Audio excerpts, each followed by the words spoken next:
And welcome to another episode of 50 Shades of Grey, where I'm very pleased to be joined today by Lara Eyre from Mafs 2002. Is that right, That's Lara? correct. Yep. 22, not 2002. Geez, that'd be a long time Yeah. ago.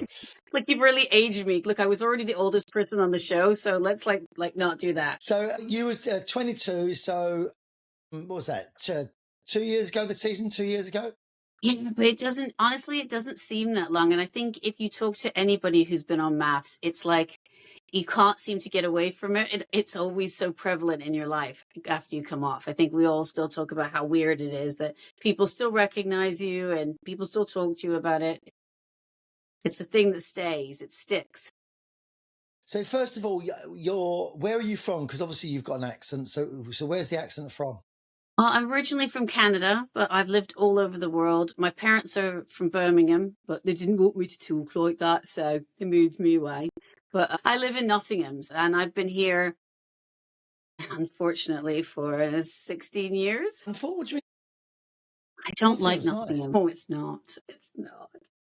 Is it not? I'm I sure thought they it said, was like what someone told me Notting Hill. they sold you a place. You just watched the film and then you thought, I'd love to live there. It looks perfect. The cute little markets, the little bookstores, Hugh Grant milling about. No, it's not like that at You're, all. you're Robin Hood country. It's got to be beautiful up there. I suppose it is if you're up in the woods, but I'm in the city centre and it's pretty rank. Oh dear. So you're obviously you're a big Maths fan. So was this like were you a Maths fan before the show then? Oh yeah, Before I you mean actually did your show? that's why I applied. I was an avid watcher of the UK and the Australian edition, and I've been single for 10 years, and I was I'm going to say probably finishing a whole bottle of wine at the time I applied, but it came up at the end of the show and it said, would you like to apply for Maths? And I thought, why not? I mean, nothing I had done had worked. I dated the same guy constantly over and over again. I was in one toxic relationship after another, which is why I stopped dating altogether. And I was thinking, if these people can scientifically match me, then it takes me out of the equation altogether. Maybe this is the answer. And I know everyone says, "Oh, but you go on TV." But I honestly, if they'd said to me, "Look, we don't want you for the TV one, but we'll still match you," I still would have done it. So what was your whole experience? How was that in terms of not the program so much, but actually someone else making those decisions for you? So you're just walking down and you see this guy, and that was your person for the next however long it was. How was that for you? Well, I know a lot of people were terrified, and I don't know if it's stupidity on my part or just the fact that I don't think things through. Blame the ADD. But I I wasn't, I mean, I was nervous a bit in the car, but I really wasn't nervous before we got to the wedding day. I was just excited. And I was so sure. I mean, I was so sure this was going to be my guy. Because of my age, I didn't ask for anything with looks because, I was like, well, he's probably going to be bald and he might be a little overweight because they're probably going to match me with somebody in my 50s. So I was trying not to put any pressure on that instant attraction where I think people go really wrong in this show. They think if there's not that spark when they initially see that person, or they're not thinking I want to rip their pants off, then it's not going to work. And I had none of that. I was like, whoever turns around, that's going to be the person for me, and we're going to get to know each other. And once we get to know each other, the chemistry will be there, and it's going to be a great match. See, I think I would be the opposite. I would be what you'd see you can't do. I'd want to be someone to turn around and think, I just want to rip their clothes off. But this is where you go wrong. You see, and this is what we have, these, and especially in this year, it's like these people come on and they say, oh no, she's not my type. And then they want to run. And then that's not the point of the experiment, is it? No, it's not the only place I go wrong, though. So don't worry. There's plenty of places that I go wrong. That's just one of them. One of the many. But this is the thing, because when you go on a show like this, you are matched for a long time. You take a lot of psychological tests. They ask you a load of questions with not just one person, many people. I did a Zoom call with Paul Brunson, and I applied as the show was on, so in September. And I did tests all the way through until after Christmas. So, I mean, again, at the time, I thought this is how we create finding you the perfect person. And again, massive fan, love the show. Think maybe now those tests are really more to see where your weaknesses are, where your life is a little messy, a little bit of maybe where your mental instability is, so that they can make better TV with the idiot that they stick you with. So, I Yeah, mean, yeah. because really, like this scientific way that you're talking about, really, there's two guys that are in a broom cupboard going, pick a number. I know it seems like that sometimes. I think realistically, I think some couples are matched for that match, right? Then some couples are matched for the drama. Then there's going to be Yeah, the comedy couples where it's all kind of bumbles along and one guy's an idiot and and I think there's going to be also, I think Channel 4 really does try to teach us some things. I know that people are going to say pois, but I feel like there's a lot of relationships on that show that maybe you're in and you don't realize that they're bad and they're toxic. And maybe you should get out of them. And I think we get to see a lot of that as well. I mean, it's bad for the people in the show, to be used as human guinea pigs so that we can learn a lesson. But we've had a lot of toxic behavior, gaslighting, controlling behavior. And I think there's probably people out there that can relate to a lot of the relationships that are happening on the show and think, Jesus, maybe I need to run. Maybe this is me. Why I would do that, or I wouldn't do that. And I think that's the beauty of the show as well. I didn't get the guy. I got an absolute idiot. But also, they can only match you if you're honest. And I think some people want to be on the TV so bad that they will literally say anything to get there. yeah. So, see, the relationship that you were matched with, obviously, you've got fond memories by the sounds of it, of the guy that you was the guy that you was with. So, what things tick boxes for you that you thought, well, I can see that quality in him because, and I did want that, or was there literally zero and you were the entertainment? I can see from what he said and what I said why they thought we might be a good match. He was like an aging rock star. Music was very important to me. I was into punk rock music. I think they thought he'd led that kind of life where he traveled with his music. I traveled modeling. I think he thought that we had lived similar lives and we wanted a real relationship. And he'd been alone for quite some time, as had I. We both had a massive dislike for Ed Sheeran. No, we That's literally not both really. said, I know. That's not common ground for a relationship, surely. No, but we both said if they played Ed Sheeran at our weddings, we would walk out and of the experiment. And both said it so seriously before we'd ever met each other. And they probably thought, lock it in. Get Ed live. Let's get Ed in live. But the only thing I was annoyed about is I had said I'd been in very much controlling relationships before, and he was an incredibly controlling guy. And our relationship took a turn quite quickly because as he became controlling on the wedding night, and the more he did it, the less of me there was and the smaller I got, because I went back, I reverted to that person I was in past relationships where I was a little scared and I wanted it to be nice. And I kept thinking, this was matched for me. There's a reason I'm supposed to be here. Whereas, so instead of running, I doubled down and I got in harder to the relationship to the point where we had to leave because it was becoming incredibly unhealthy very quick. In terms of when you say he became controlling, because I always wonder whether one person's controlling is someone else's comfort. Yep, well, you're absolutely right with that. We have a really great friend, psychologist Ella McChrystal, that we do a podcast with within the Mafs show because she's a fan as well.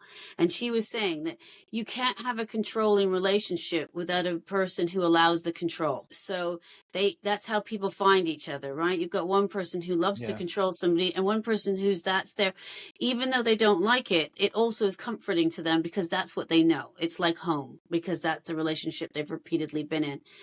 From the first wedding night, he was saying to me, you've already had a glass of wine, and we had champagne in the room. And he said, we don't need that. You can take that away to the production team without asking me. He didn't like women who drank. So he didn't want me to drink. Didn't like me to tell, say anything off color, not make a dirty joke or something. He didn't think that was appropriate for women.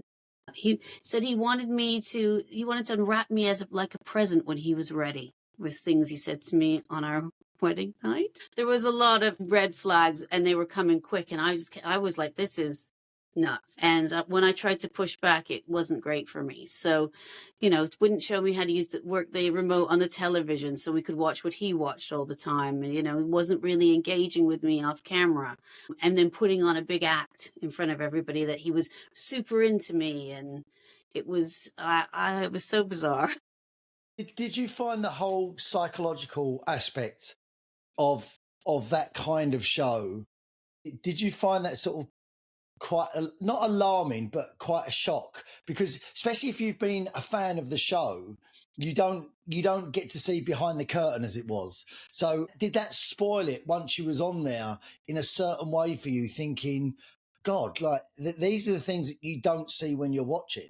Yeah, well, to be fair, I think it spoiled it even more for my friends and family because I'm still a fan. My whole life is doing a podcast about the show. I loved the experience of being in the show.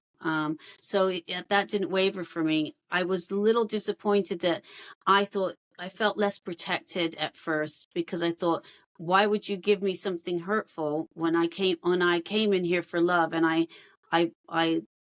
I was promised that you would take care of me right that way. And I thought I was going to be given this amazing gift. So yeah, that was disappointing. But my friends and family stopped watching the show completely after I was on it because I was so broken when I came off it that they just thought it was, horseshit. But I do think, as soon as Channel 4 realized what was going on, they were incredibly supportive and kept coming to me and saying, like, are you okay?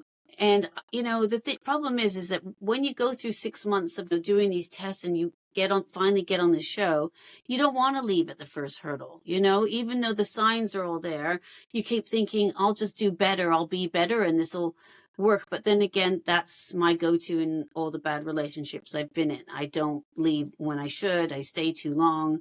I let these things happen. I'm thankful that Channel 4 actually made us leave. So that was good. So they did take care of my welfare, but I think that maybe they were duped by this guy as well. I don't think it was 100% that they went, hey, look at this idiot.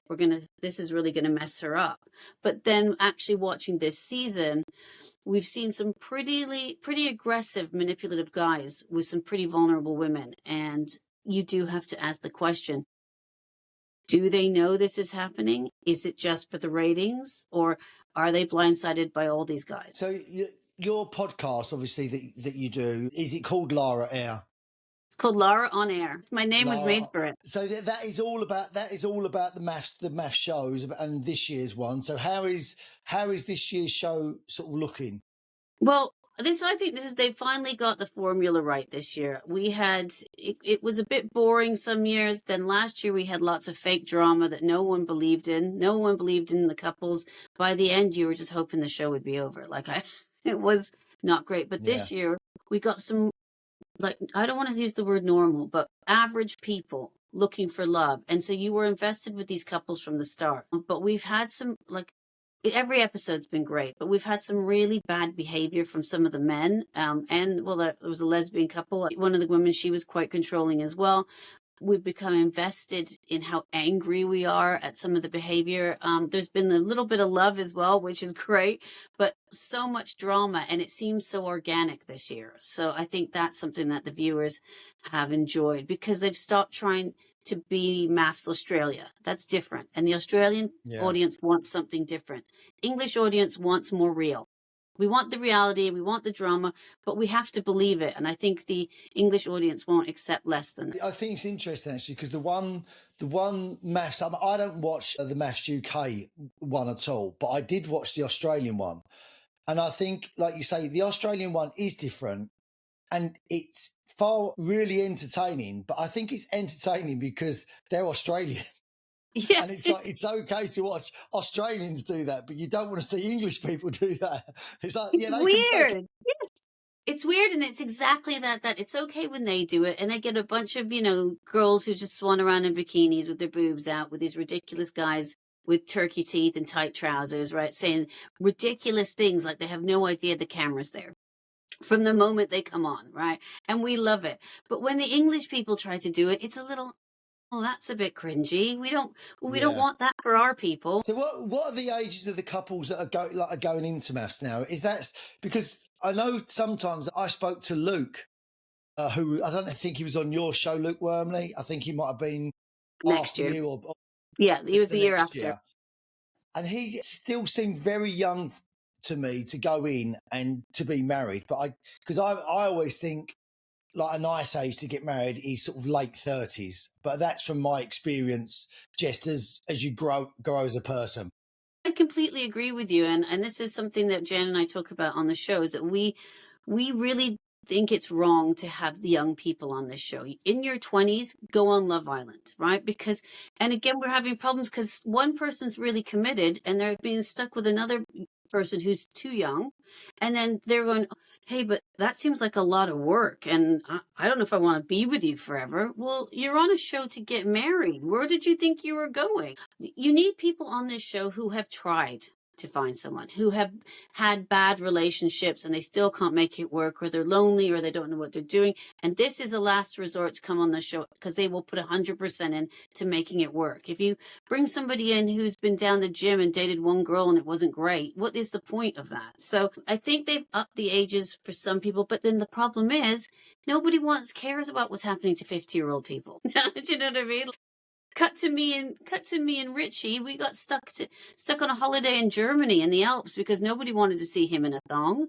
So we didn't get the nice holiday. And if you're looking for anything coming out of this show, now not a lot of people will follow you on social media because the women in my age group probably are all on Facebook. It's Yeah. not big on Instagram, and they won't follow you unless they're really invested in you. So people say it, but I feel like no one really cared about Richie and I anyway because we were a little bit older. So you're right. I think getting the age right, late 30s, early 40s, that's really where you want to be in this show to make it work. 25-year-olds, no. And the problem with that, I guess, from my experience of dating, and I'm not sure about yourself, is that it is so hit and miss when you date when you're older as well, because you know a lot more about yourself and you know a lot more about what you do, what you don't want. I think that's more what But you then don't want. you tend to see it a lot earlier. And I think you get better at trying to get through it because you think, well, I've made quick decisions before, but eventually you end up making the same decision. You think I should have just listened to my instincts in the first place. Right?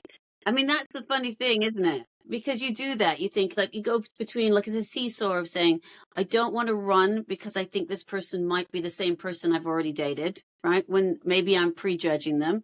And also, I don't want to stay longer if it looks like it might be crap because I don't want to waste any more of my time in this because I'm too old, too long in the tooth to spend another month with an idiot, right? It's kind of, you're like this. And in the end, you end up in the same bloody place anyway. Yeah, exactly. But these sort of shows, this is what they rely on is the cast effectively. Yes. That I think they'll always will be hit and miss. You'll get some years where everything will just click in. You'll get like the main couple, because there's always one couple that they need to be the main couple, and you'll get supporting staff. You'll get the villains and the baddies, as well. You'll get people because you need all of that to make a show, which I Yeah. understand. Need But the I think cheaters. yeah. No, you do. Yeah, you need drama where sort of the couples fancy each other's partners, and you need all of that. And I think it's very hit and miss because it's very difficult because I don't think people know themselves what they want a lot of No. the time. But and also the thing is that you don't need, like last year they put on a lot of people who had really big Instagram followers to start with, and I always think that's a red flag on this show, because it means that you're coming on because you want something from this, and if you want something from it, you will create drama, you will create all these things because if you don't get the airtime, you're not coming away with it. So I like the fact that this year's cast didn't really have that, because you put a bunch of strangers in a pressure cooker with cameras 24 hours a day for a few months, locked up in a hotel. Trust me, you don't need to create any drama. They're going to make drama all by themselves. Yeah, but I do, playing devil's advocate, the bottom line is it's a business, and that you're in a business where they don't, if people find love, it's a bonus. But that's not, they're there to make a show. That's the bottom line is they're there to make a show, which I get. So getting people that have already got an Instagram following going in as a business model makes perfect sense because they're bringing an audience with them, aren't they? But I think that those are the people that tend to worry on camera how they're coming across, good or bad, if they decide they want to be the villain or the good guy, but they've got an agenda. And the English public, especially, maybe not so in Australia, but in the English public, they can see through the bullshit. They can, right? They can see when people aren't authentic and it annoys them. And I get more messages about people acting like they're trying to get the screen time instead of there for the right reason. And so I think as much as it's good for production. I think production realizes that the numbers start to dwindle as the season goes on because people aren't invested in them. And like for me, I really just thought it was like real life, this TV program. I was the idiot who went in and was like, they kept saying everything I did was great and I believed them and all the production was my best friend and I believed that. And, and it didn't matter. They just told me what to do and I was all excited. And so it never occurred to me at all, maybe I wasn't the best person in the world and I wasn't doing the best job. So I think, maybe going in with a little bit more savvy probably is a good idea. I enjoyed every moment of being on Mafs. I thought it was an incredible opportunity and something most people will never get to do, except for the idiot I was attached to at the time of my life, the short time of my life. So how about you now? So since Mass dating wise, what are you doing? What have you done? Have you just gone, no, I've had enough, or have you dabbled?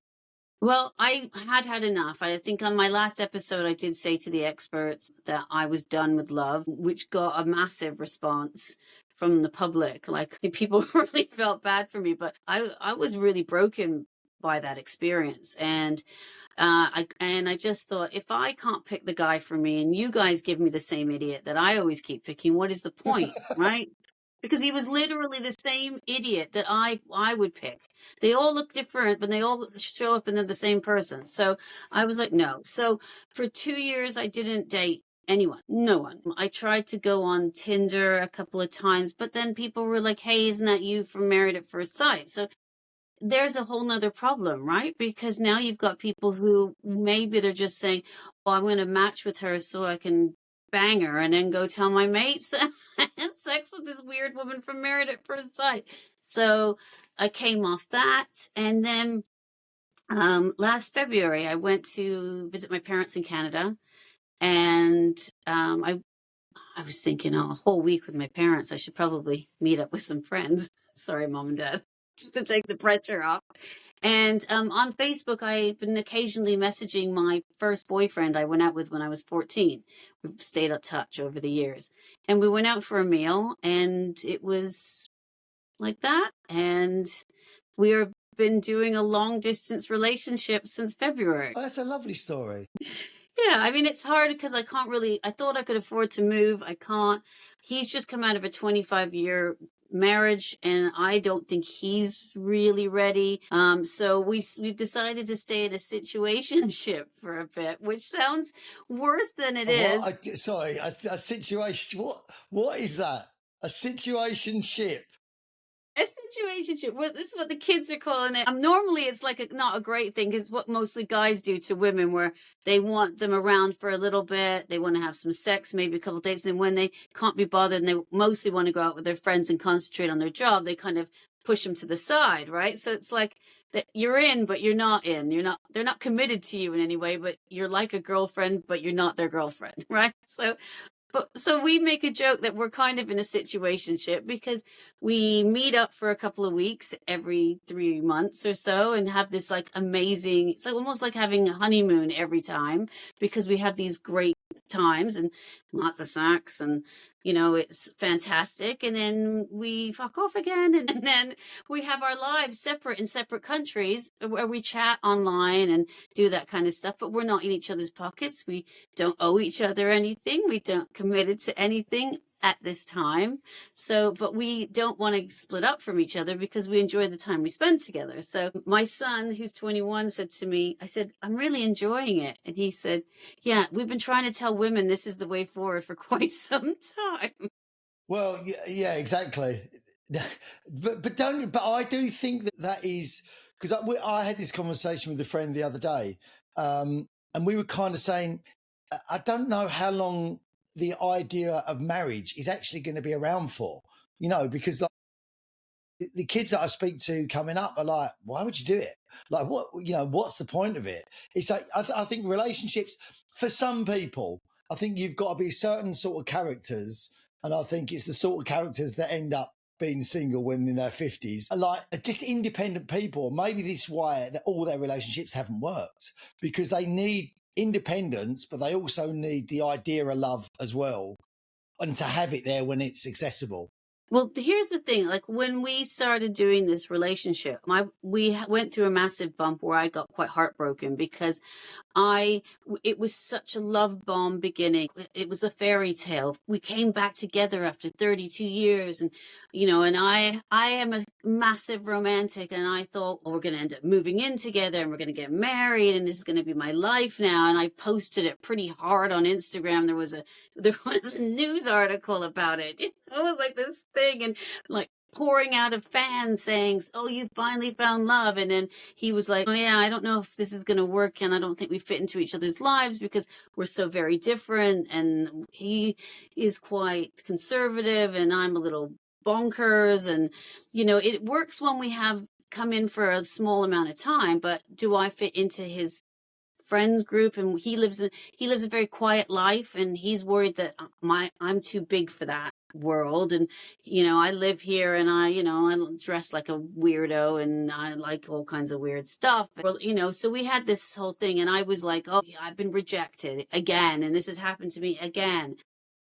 And then I was like, I'm all about the reframing at the moment. And then I was like, do I want his life? Because I actually really enjoy mine, but I do also enjoy Yeah. spending time with him. So maybe instead of thinking it as a rejection, that I'm being rejected from this fairy tale romance that I'm clinging on to, maybe I don't even want that. Maybe I've just thought all these years that this is what I want, because I'm Yeah. actually quite happy in my life here. I'm quite happy. I've got my podcast and I do my Instagram stuff and I go to events and I'm enjoying that. And then when we're together, we have like the most amazing time. So why am I cutting my arm off? Because it's not everything that I was promised as a child, So, as right now, I'm thinking this might be the way forward for me, and I'm trying to be more open to thinking that maybe everything doesn't have to be as I believed it was, and maybe that's why I'm always alone, because I'm expecting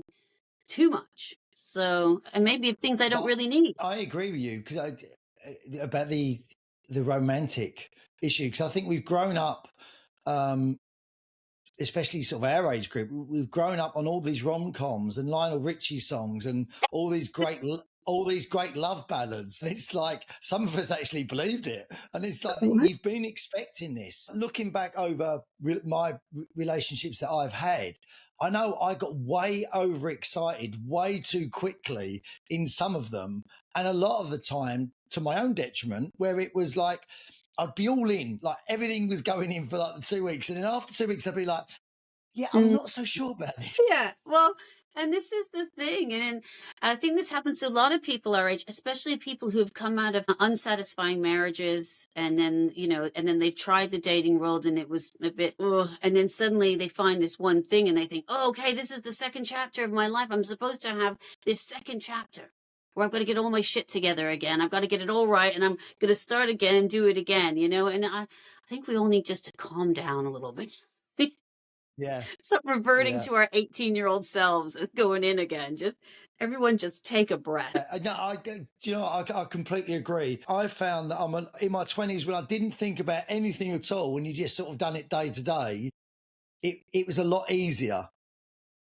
But I think the difference was then the field was a lot greater to choose from, whereas when you're older, it's less. So it's like, I don't Jesus, know if what this you're doesn't work. moaning about. Every guy I know your age is like just one guy and 70 desperate women. So I feel like you guys are living large on the hog. So I'm not having that, right? No, I don't know where your maths come from. Like one to 70. Well, The only what's maths happened to I the can do is women? wine math. So you're probably right there. But oh, yeah, yeah. I mean, yeah, I agree. It's a learning curve for me at the moment, but I was just thinking like when I spend time with my boyfriend, I get the butterflies. I feel all the stuff. I've got all the feels, but I think though for these people I'm watching on TV at the moment, what I'm noticing is, which is weird, when they call it a situationship, these guys don't have the emotional feelings that go with the acts of these women. So why women are getting hurt is that they want to have the date nights and the sex and maybe holding hands at a farmer's market on a Saturday. And then when they want them to go away because they want their friends and their job, and that's really what's important to them, there's no emotional connection. And I think this is why women are being hurt, because they really do feel like they are inflatable dolls that are brought over for a comfort time when someone's lonely. And that's the issue. I think the intimacy has to be there. The emotional connection has to be there, even if it's not all the time. But I do think men and women attach emotionally in completely different ways as well. 100%. And I think that that's always sort of an issue that with guys, they just think very differently, and we've had this conversation on the Yeah, you're podcast. simple people. God, yeah, we are, yeah. We haven't come on a great deal from the prehistoric man, you know. We haven't developed, but we are. I think guys are just very simple sort of creatures and women are very complex, and they think about absolutely everything. Where a guy's goal is to think about less and less Yeah, as you get just older. about It's like, enough to get through, and we don't stop. yeah, exactly. And a guy's deep and meaningful conversation is like, so how you doing? Yeah, I'm good. That's it. It's like, when if you send your boyfriend out with a bunch of people and you can't go, and when they get home and you're like, so what's the drama? Who said what? What was she doing? And I heard he fell out with her, and they go, I don't know. But then they just put the Yeah. telly on, like all happening around them. And like the whole world they could be fighting, and the girls could be screaming at the husbands, and they come home, they got nothing, nothing. Like, oh, that's going to tell you everything. But I actually really love hanging out with guys, and women are going to hate me. I'm kind of a guy's girl. I like it just easy. I want some banter. I want a few dirty jokes. I want to drink some pint. And then I just want everyone to go away. I don't want to have to be invested. So that Enough works for now. me. Enough now. I'm done. Yeah. Well, listen, Lara, it's been a pleasure speaking to you. I'd love to actually hang out with you. We'll have to have a night out, and I'll get a couple of my friends out. They'd love to meet you as well, because Fantastic. I think you'd be great fun. So thank you for watching Fifth Chase of Grace. Lara, thank you for joining us. You can catch Lara on air. She's on Instagram every night, and you're on Spotify and all the usual platforms. Lara, Everywhere is you that get right? everywhere you get your podcasts. I'm everywhere you go. Thanks so much for having me on. I really appreciate it. Oh, no, it's great. It's been great talking to you. Guys, thank you. Make sure you subscribe below, and we'll catch up with you very soon. Take care. Bye-bye. Lara,